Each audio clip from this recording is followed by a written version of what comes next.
बिस्मिल्लाहिर्रहमानिर्रहीम।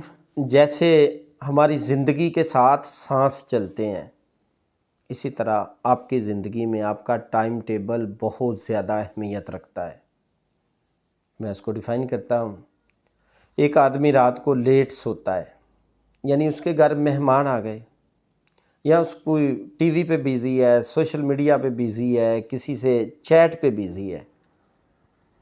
दुनिया में वाहद इतनी लंबी चैट एशिया में होती है, इंडिया है, पाकिस्तान है, यूरोप में नहीं होती, तरक्की याफ्ता मुल्कों में नहीं होती। बहरहाल कहीं भी बंदा बिज़ी है, रात लेट सोता है, तो सुबह आपको पता है वो बंदा आधा जागता है, आधा नहीं जागता। जब वो लेट उठता है, लेट उठने की वजह से उसकी जिस्म के अंदर जो ताकत है, हिम्मत है, वो कम होती है।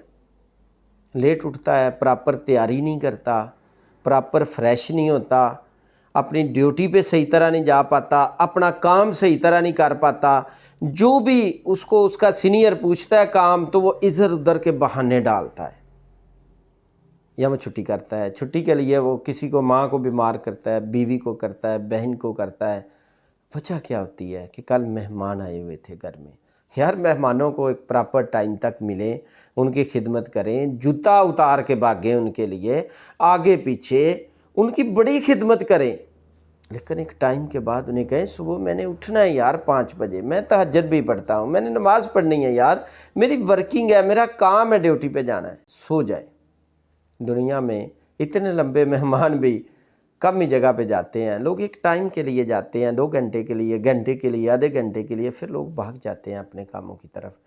लिहाजा इस बात को याद रखें, वो जो बंदा रात को लेट सोता है, कोई टाइम टेबल नहीं है, सुबह लेट उठता है, वो लेट, उसकी तरबियत सारी की सारी वर्किंग आधी की आधी रह जाती है। लिहाजा अपना एक लाइफ में टाइम टेबल सेट करें, इबादत करने का, खाने का, सोने का, जागने का।